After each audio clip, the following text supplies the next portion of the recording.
konteksnya ada. Dengan Menteri yang korupsi masih ada, kejahatan masih ada, babu-babu yang dipiara masih ada, yang kucing-kucingan masih. So what? Pak, umur Bapak tinggal sedikit. Aku nikah Natal, nikahku dihadiri berapa orang? Berapa? 100, 200, 300, 4 orang.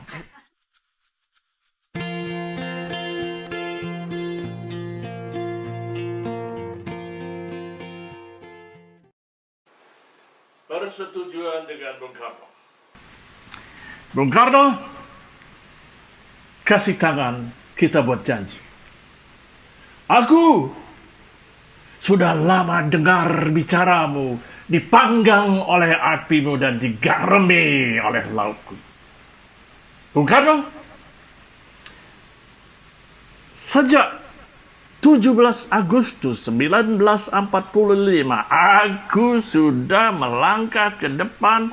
Aku berdiri rapat di sisimu. Aku sekarang api. Aku sekarang laut. Bung Karno,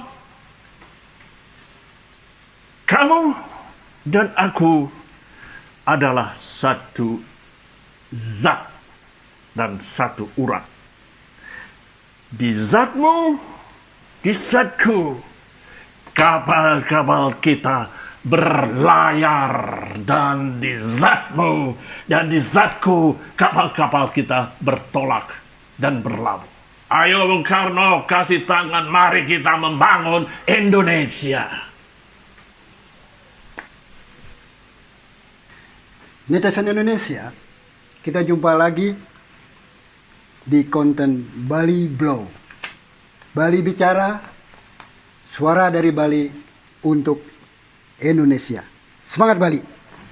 Pemirsa, tanggal 28 Oktober kita merayakan kembali Hari Sumpah Pemuda. Jadi yang ke-83. Untuk memaknai, refleksi atas momentum sejarah itu, kita akan undang seorang seniman senior multitalenta dari Bali, Bung Abu Bakar. Pemirsa sekalian, kita akan mengkonfirmasi sejumlah wacana terhadap krisis nasionalisme atau erosi kebangsaan yang dikhawatirkan oleh kalangan all generation, ya, semacam Pak Abu yang sudah berjuang di medan kesenian sejak tahun 70-an sampai hari ini di usianya yang ke-77 tahun. Saya amati di dalam karya-karya dan pentasnya Bung Abu sering sekali menyisipkan nilai-nilai patriotisme, nilai-nilai nasionalisme, nilai kebangsaan. Misalnya yang mendapatkan respon atau apresiasi adalah pentas detik-detik proklamasi di ajang Balijani yang 30 Oktober. Pertama. Dengan demikian, sebelum kita nanti perkenalkan Pak Abu sambil jalan, kita ingin mendapatkan tanggapan tentang kerisauan, keresahan generasi tua terhadap pemahaman nilai-nilai kebangsaan di generasi muda. Tapi pihak generasi muda punya argumen bahwa kami punya gaya sendiri, punya persepsi sendiri tentang nilai-nilai kebangsaan. Menurut Pak Abu, bisa nggak memberikan tanggapan nilai-nilai mana, sikap-sikap mana dari generasi muda yang merisaukan terhadap perkembangan bangsa ini? Silakan, Bung Abu Bakar.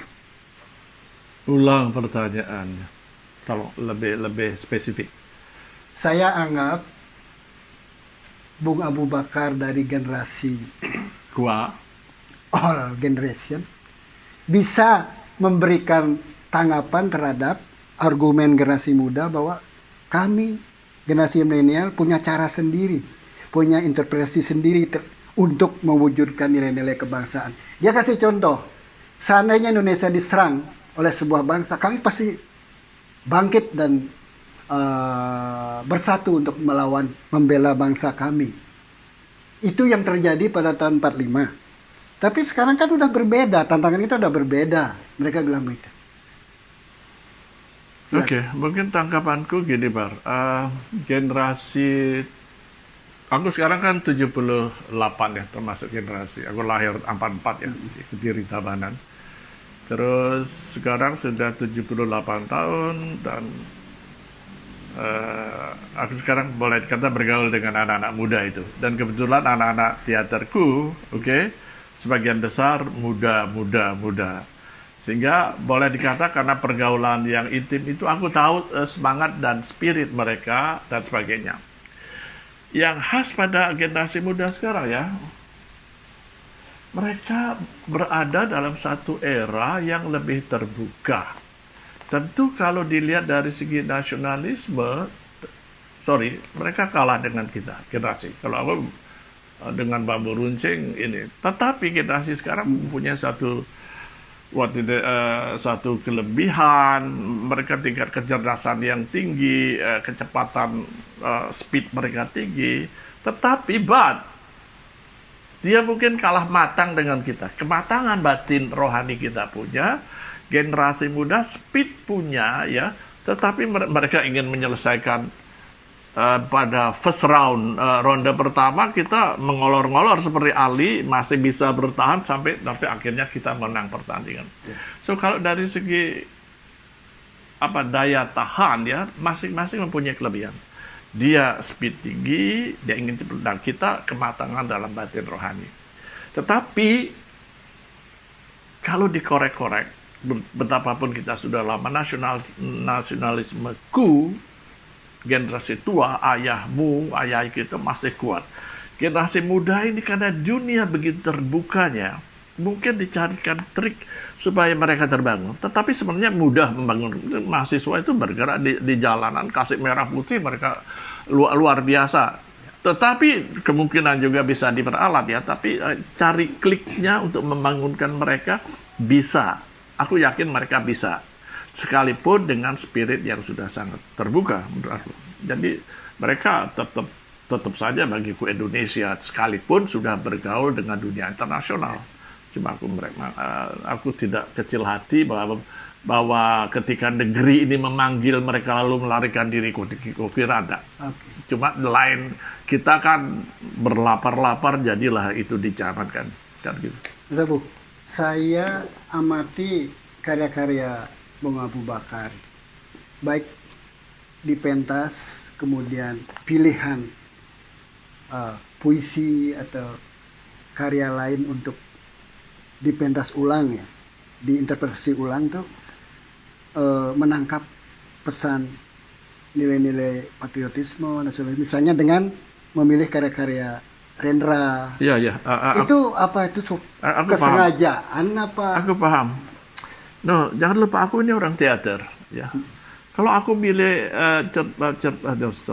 puisi-puisi Rendra yang di luar Rendra dan sebagainya itu gigitannya, tonjokannya ndak ada soft. Tetapi Rendra hidup waktu itu, kebetulan Rendra hidup di zaman Soeharto, di mana diktator represi kuat.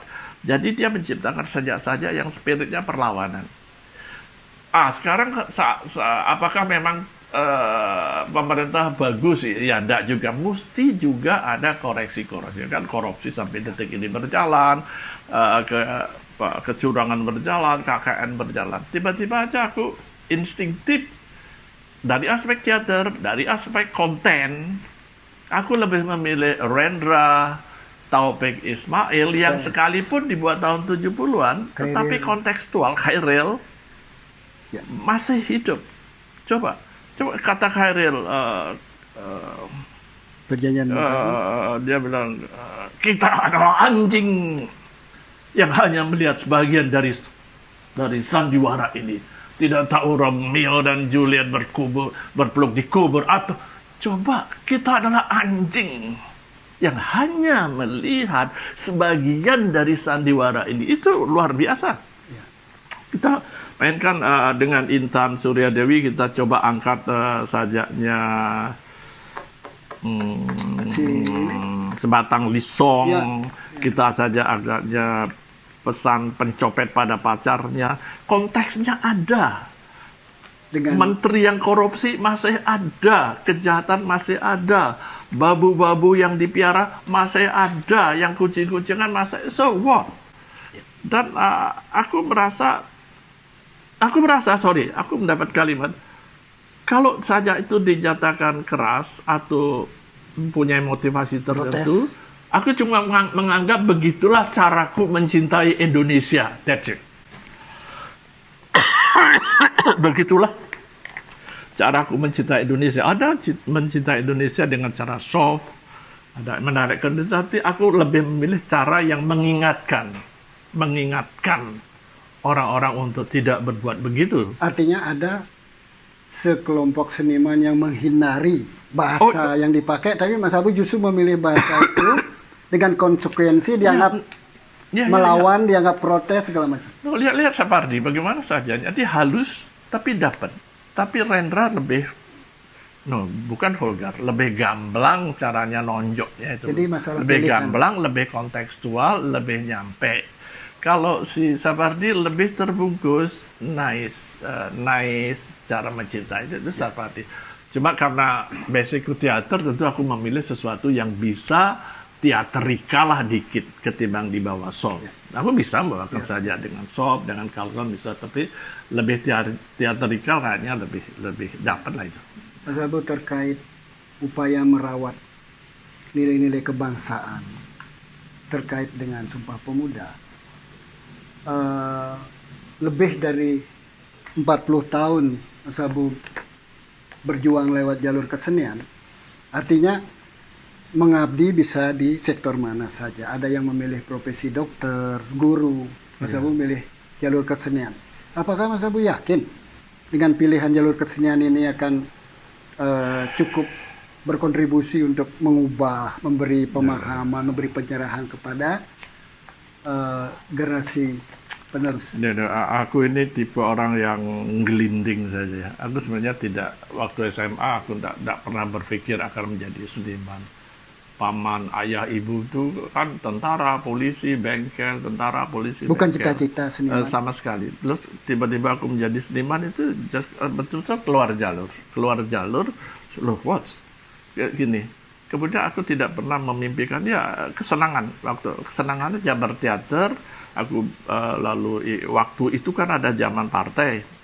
Aku balik dari Kalimantan seingatku. Di sini sedang zaman partai dan setiap seniman pasti masuk dalam partai, dalam kelompok kesenian partai. Kalau dia ada cuma Ales Bumi milik NU, Lekra milik PKI, LKN milik PNI. Tidak ada pilihan, setiap orang melakukan itu. Harus berafiliasi. Ya, aku di LKN bersama Yudepani dan sebagainya waktu itu. Kalau tidak salah ketuanya Sito Morang, aku bersana. Nah, dari situ aku lebih intensif berkenalan dengan seniman itu. Nah, aku lebih khusus bidangku teater. Sejauh ini lalu dari sana tumbuh buat festival, buat festival dan sebagainya. Ya, tiba-tiba aku sampai tua begini, jadi ya enjoy aja. Mungkin bisa disebutkan menarik juga ya. Biasanya kalau orang tua itu punya jadi seniman, anak-anaknya anak-anak diminta untuk mengikuti jejak sang ayah. Pemirsa, saya mau jelaskan. Pak Abu ini seniman yang tidak punya pekerjaan lain. Pekerjaannya seniman kalau boleh dikit. Tapi dua anaknya, Iin Abu Bakar, Injil Abu Bakar dan Osi Abu Bakar adalah berprofesi dokter. Iin sekarang hidup di Amerika, sedangkan adiknya Osi di Australia, di Perth. Jadi saya menangkap dari pembacaan biografinya Pak Abu. Jadi seniman tidak mesti mewariskan penderitaan bagi generasi penerusnya. Justru harus belajar dari pilihan ayahnya yang berani bermiskin-miskin, berdarah-darah. Pesan dari sini, Bapak Saudara. Stigmatisasi profesi seniman yang harus melarat, siap sakit, siap menderita itu mestinya sudah diubah dengan pilihannya Pak Abu bahwa anak-anaknya tidak mesti ngikuti jejaknya. Yes. Walaupun kalau dia ngikuti gimana? Kalau dia berhenti jadi dokter, aku orang tua yang laki, aku happy dan bahagia ya. Aku seniman dan anakku tidak mengikuti jejakku. Aku happy. Kebetulan pada suatu hari dia bergurau, biar Bapak seniman kamu dan it's okay. Ya biar Bapak aja melarat. Jadi tidak Bapak sebagai seniman, jadi it's okay. Melarat. Tetapi celakanya aku memang biasa melarat ya, dan melarat. Terus waktu menggelinding, aku bersyukur betul. Aku seniman yang normal, Pak. Jadi aku berkarya, tetapi aku tidak menghancurkan keluargaku. Aku ingin mengoreksi, banyak seniman hebat karyanya, tapi please jangan bertanya rumah tangganya. Sorry, kadang-kadang bisa hancur. Jangan tanya istrinya dia di mana, anaknya di mana. Jangan tanya, sorry Mas Willy Rendra,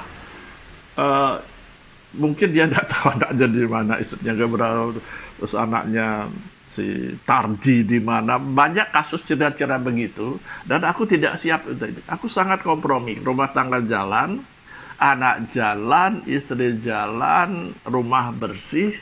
Jadi dengan kata lain, kadang-kadang aku bergurau, kadang-kadang aku berpikir aku tidak memenuhi syarat untuk menjadi seorang seniman. Karena satu, aku tidak merokok, aku tidak ngopi, aku tidak minum arak, aku tidak berjudi, aku tidak perempuan, dan sebagainya, tidak begadang. Jadi syarat-syarat untuk menjadi seniman itu tidak aku miliki. Itu perkara. Gaya hidup bukan gaya hidup seniman. Cuman gaya rambut dengan brewok itu aja. Ini aku enggak suka. Memang aku enggak ada budaya pakai cincin, kalung, gelang, enggak ada. Istriku pakai belly dancing, dia pakai. Itu urusannya dia lah. Kemudian soal kemelaratan, akhirnya kadang-kadang aku ini nakal, tapi Tuhan memberi perhatian. Tuhan itu baik padaku.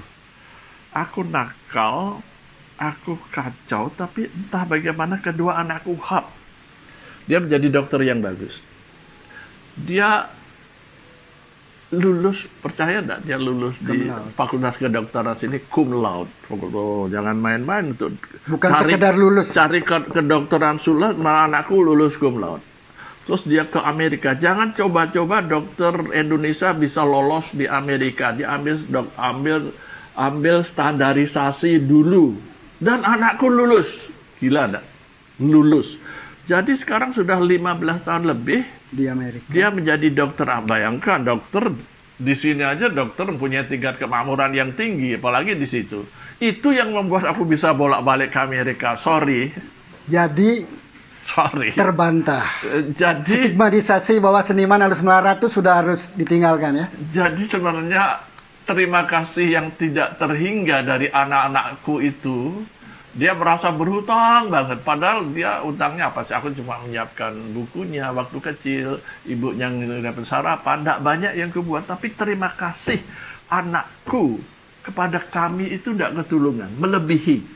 Yang kami perbuat untuk anak tidak banyak, tapi rasa terima kasih. Itu anakku yang di Amerika. Yang dari Australia, ya satu lagi, itu gila lagi.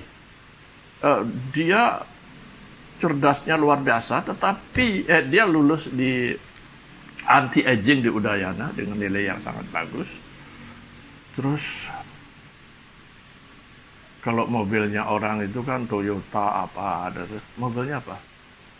Tesla. Yang listrik ya? Tesla listrik. Sorry, tidak bermaksud apa-apa, Pak, katanya guru. Saya karena Osi cuma mencintai bumi aja supaya ndak buat karbon itu. Oh baik, cara mengejekku itu luar biasa dia. Jadi kedua anakku hidup dengan kondisi yang bagus, dan dari situlah terima kasih mereka itu tiap bulan dia, uang dapurmu sudah habis, dah uang ininya, gas jangan sampai. Aku benar-benar disport oleh anakku. Ya. Rasa terima yang luar biasa itu. Sehingga orang-orang di luar, bagaimana Pak aku bisa hidup teater, tidak memberi makan. Semua melaratkan orang teater, penyair. Kok aku bisa hidup normal? Yes, aku tidak malu berkata, aku disport dengan baik. Tetapi aku tidak menyalahgunakan kebaikan anakku. Kan seperlunya. Asal berasnya, gasnya, listrik, it's okay, enough. Kan gitu. Tetapi tadi percakapan tadi, dahsyat. Tadi pagi Skype, Pak, umur Bapak tinggal sedikit. Bapak suka traveling. Sorry, saya tidak ingin Bapak pergi ke Thailand atau Laos atau Vietnam. Itu sama dengan Indonesia. Karena Bapak mencintai kesenian, menulis, please pergilah ke Spanyol, Spain. Di situ sangat indah, budayanya nyaris dekat dengan Indonesia. Cobalah pergi ke sana. Dan ada timing yang tepat. Kebetulan istriku nyebut tahun depan ini ulang tahun ulang tahun perkawinan saya yang 50. Oh iya? Ke 50 itu Bulan timingnya apa ya? tepat. Bulan? Tanggal 25 Desember. Oh, Itu 25. kamu tahu 25 Desember itu? tahun depan atau tahun ini? Kamu tahu 25 Desember itu hari apa? Hari. Natal, gila. Oh enggak? iya. Aku nikah Natal, nikahku dihadiri berapa orang? Berapa? 100, 200, 300, 4 orang. Rekoran. Satu Pak Pengeluh, satu ayah istrinya, terus aku. Aku pinjem baju adikku dan celana Itu aku. kalau zaman itu ada muri itu dicatat itu. Sehingga mungkin Pak Pengeluh kecewa betul karena dia tetap pakai dokar. Datang ke rumahku yang bedek itu di situ. Oh, dia sebenarnya cuma kok enggak ada hiasan ini. Tapi entah siapa ngajari, waktu itu rasanya aku punya duit.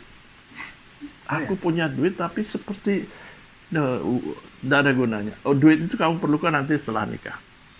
Ya, akhirnya aku bisa Beli rumah ini kan? rumah. Oh. Akhirnya kami beli rumah. Itu tabungan ketika kerja Ya, di. aku pernah kerja gila-gilaan, construction di jalanan di Australia itu. Darunya. Aku masih ingat jumlahnya 750 Australian dollars. Saat itu. Iya, waktu itu. Dan Setara sekarang. itu dah, kawin tidak mengeluarkan 1 sen, mungkin ongkos dokar Pak Pengeluh saja. 700 juta sekarang. Nah, kemudian dari rumah ini dulunya papan. Almarhum Pak Kanten yang Pak Abu Perumahan. jadi. Bali Beach ya. Waktu itu aku tidak tahu artinya rumah. Enggak, aku kan enggak ngerti artinya. Tapi- Apa, cuma ibuku bilang, Ah, rumah itu beli aja. Oh ya, beli. dan habis ke tabungan semua? Habis. Aku ingat makan sayur bening pertama di situ. Istriku buat sayur bening, istriku masih muda di situ. Oh. Jadi Dan punya rumah. kemudian berkembang sampai sekarang, sampai punya rumah, punya anak di Amerika, kebun bagus, teman banyak. Hidupku ini sebenarnya miracle, satu seperti keajaiban. Kita sepakat ngomong, di atas kertas ya, aku harus hancur-hancuran. Teorinya. Secara teoritik ekonomi kami harus hancur-hancuran, tapi Ternyata. I don't know. Ternyata, Padahal ternyata. aku tidak beragama dengan baik sama sekali. Tapi bertuhan kan? Bertuhan. Aku kritis. Agnostik. Nah, why? Mengapa kamu ciptakan perang, wahai Tuhanku? Mengapa sudah lama pembunuhan tidak kau? Mana keajaibanmu ketika kau membelah Laut Merah? Mana itu semua keindahanmu? Kau tidak perang dibiarin, jutaan orang mati. Beliau tidak pernah turun. What happened with you? Kadang-kadang aku begitu, tapi beliau mungkin dia bilang, oh, okay, Abu, don't worry, that's okay. Oke, Mas Abu. oke. Mas Abu, sebelum kita lanjut, pemirsa, paparan dari sejarah hidup Pak Abu Bakar itu adalah menunjukkan bahwa seniman harus miskin, seniman harus melarat. Stigmatisasinya bahwa keluarga seniman berantakan, anak-anaknya entah kemana itu sudah tinggalkan saja, itu masa lalu. Jadi seniman yang hebat, keluarga juga harus hebat. Pak Abu selalu menekankan sejak saya juga pernah main-main di sini SMA, sekolah nomor satu, keluarga nomor satu, teater baru kemudian. Luar biasa.